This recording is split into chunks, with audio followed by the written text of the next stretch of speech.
Oops. At least now you have some color. You look as faded as his love for you. The red wine hit my chest before I even saw the glass tilt. My stepsister, Caitlin, didn't apologize. She stood there in her custom morning couture, smiling as the dark stains spread across the only black dress I owned. Around us, the chatter of the funeral reception died instantly. Don't just stand there dripping, Giselle, my stepmother, Brenda, snapped from behind her. She shoved a heavy silver tray into my hands. If you're going to look like the help, you might as well act like it. Serve the champagne. Guests are thirsty. Before I tell you exactly how I wiped that smirk off her face forever, drop a comment and let me know where you're listening from and what time it is for you right now. I'd love to know who's part of our community. The kitchen door swung shut behind me, severing the noise of the party like a guillotine. The air in here was cool, sterile, and smelled of lemon polish, the scent of my life for the last 5 years. I walked to the sink, grabbed a bottle of club soda, and started scrubbing the wine stain on my chest. It didn't budge. The red mark sat there like a target. I looked at my reflection in the stainless steel fridge. I am 25 years old.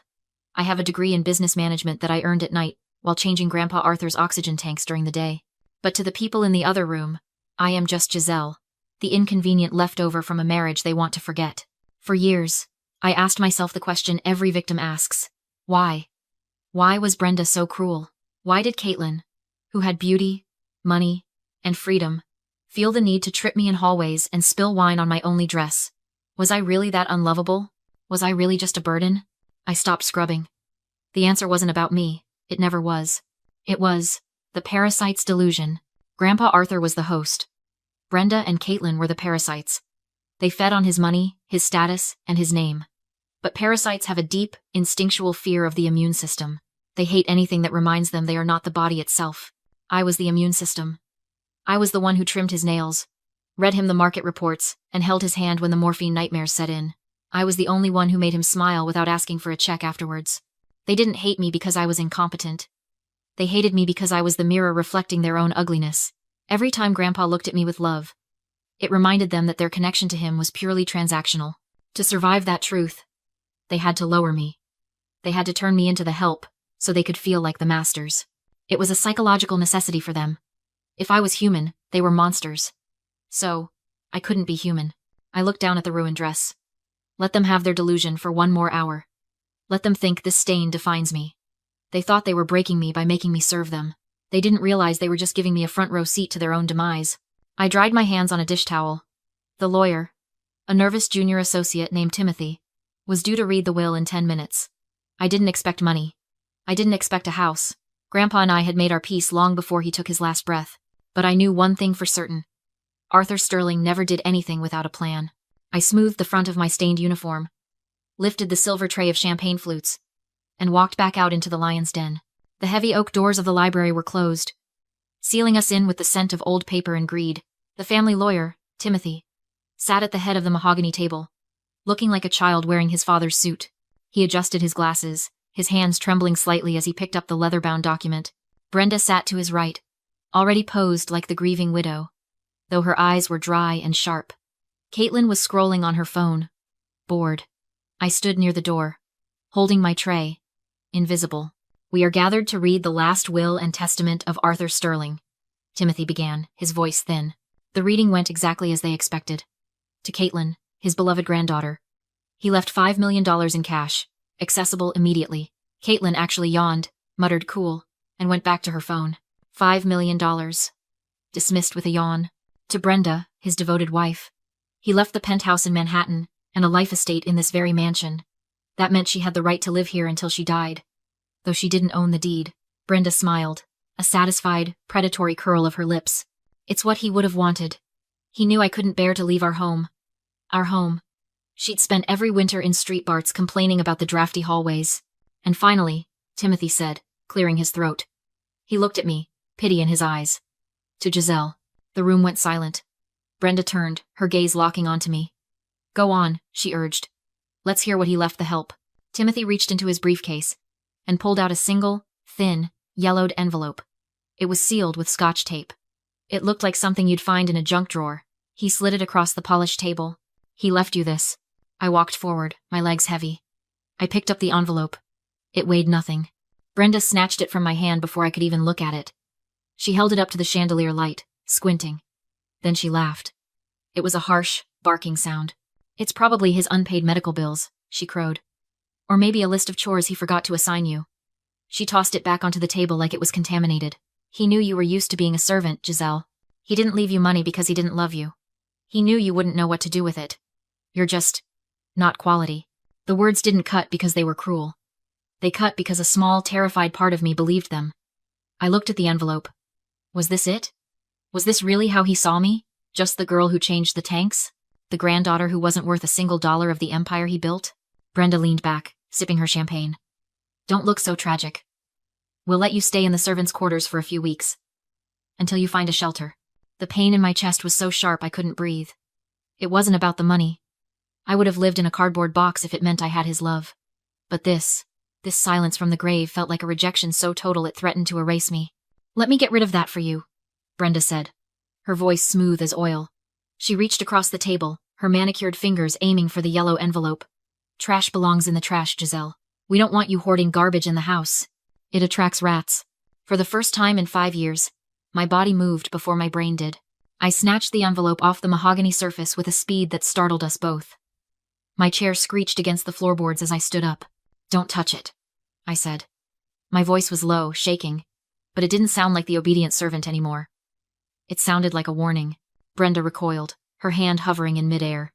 Excuse me? Did you just raise your voice at me in my own house? I'm leaving, I said. I didn't wait for permission. I turned and walked out of the library, clutching the thin paper square to my chest like it was a shield. Behind me, I heard Caitlin snicker. Let her go, Mom. She probably wants to go cry in the pantry. She wasn't wrong about the location, but she was wrong about the tears. I didn't go to my room. I went to the butler's pantry, a narrow, windowless room between the kitchen and the dining hall where I had spent thousands of hours polishing silver. It was the only place in this sprawling mansion that felt safe. I locked the door. My hands were trembling so hard I almost ripped the paper as I broke the seal. I slid the contents out onto the cold granite counter. It wasn't a bill. It wasn't a list of chores. It was a single, white index card. On it, in ink that looked like it had been pressed down hard, were 10 digits. A phone number. And below that, a single sentence in Grandpa Arthur's unmistakable, jagged handwriting. Call when the wolves show their teeth. I stared at the words. The breath left my lungs in a rush. He knew. He knew exactly what they would do. He knew Brenda would mock me. He knew Caitlin would try to erase me. He hadn't left me this envelope as a final insult. He had left it as a weapon. He hadn't abandoned me. He had armed me. I pulled my phone from my apron pocket. The screen was cracked. Caitlin had accidentally knocked it off a table last week, but it still worked. I dialed the number. It rang once. Sterling Legal. A voice answered. It wasn't Timothy, the nervous junior associate in the library. This voice was deep, gravelly, and commanded instant respect. It was the voice of a man who ate sharks for breakfast. I knew that voice. It was Mr. Sterling, the chief legal counsel for the entire Sterling Empire. He was Grandpa's oldest friend, and the most feared litigator in the state. Brenda had been trying to get a meeting with him for months, but he never returned her calls. Hello? I whispered. This is Giselle. There was a pause on the other end. A heavy, significant silence. I know who it is, Mr. Sterling said. His tone wasn't dismissive. It was deferential. I have the security team on standby, and the transfer documents are on my desk. I've been waiting for your call, Madam Chairwoman. The world tilted on its axis. Madam Chairwoman, what did you just call me? The deed to the estate and the controlling shares of the Sterling Group were transferred into a blind trust 6 months ago, he said, speaking quickly and clearly. You are the sole beneficiary and the executing officer of that trust. You own the company. You own the assets. And most importantly, Giselle, you own the house you're standing in. I looked at the door of the pantry. On the other side, Brenda was drinking champagne that belonged to me, sitting in a chair that belonged to me, celebrating a victory that didn't exist. Are you ready to take your seat at the head of the table? Mr. Sterling asked. I wiped the last tear from my cheek. It was the last tear I would ever shed for those people. Yes, I said. I'm ready. Come in. I pushed the pantry door open and stepped back into the hallway. My reflection in the hallway mirror caught my eye. I was still wearing the maid's uniform. I still had the wine stain on my chest. My hair was still pulled back in a severe, servant-like bun. But something behind my eyes had changed. The girl who used to flinch at the sound of Brenda's voice was gone. In her place was the CEO of the Sterling Empire. I walked into the library. The atmosphere was thick with self-congratulatory greed. Caitlin was already online, looking up luxury cars. Brenda was on the phone, likely bragging to one of her Hamptons friends about the Manhattan penthouse. When she saw me, Brenda didn't even look up from her phone. She just extended her empty champagne flute in my direction, snapping her fingers. "Finally," she said, her voice bored. "Top me off, Giselle. And try not to spill it this time. This carpet is silk." I didn't move. I didn't take the glass. I just stood at the head of the table, directly opposite her. "No," I said. The room went dead silent. Brenda lowered her phone slowly. Her eyes narrowed. "Excuse me? What did you just say to me?" I said no. My voice was calm, steady, and loud enough to reach the corners of the room. "I'm done serving you, Brenda." Brenda stood up, her face flushing a dangerous shade of red. "You ungrateful little leech. You think because your grandfather left you a scrap of paper you can grow a spine? Get out. Get out of my house before I have security throw you out." "That won't be necessary," a deep voice boomed from the doorway. The double doors swung open. Mr. Sterling strode in, flanked by 4 men in dark suits who radiated a very different kind of authority than the event security Brenda had hired. Timothy, the junior lawyer, practically fell out of his chair. "Mr. Sterling?" Timothy squeaked. I didn't know you were coming." Brenda looked confused. "Who is this?" Mr. Sterling ignored her completely. He walked straight to me, stopped, and bowed his head slightly. "Madam Chairwoman, the perimeter is secure. Your team is ready." "Chairwoman?" Caitlin laughed, a nervous, high-pitched sound. "What is he talking about?" "She's the maid." Mr. Sterling turned to face them. He opened a black leather portfolio and placed a single document on the table. It wasn't yellow or old. It was crisp, white, and stamped with the official seal of the state. "This is a deed of transfer," Mr. Sterling announced, his voice filling the room. "Executed 6 months ago. Arthur Sterling transferred all real estate holdings, including this estate, and 90% of the voting stock in the Sterling Group into a blind trust." Brenda rolled her eyes. "So?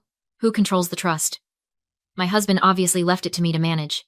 "No, Mrs. Sterling," Mr. Sterling said, his smile thin and sharp as a razor. "He didn't.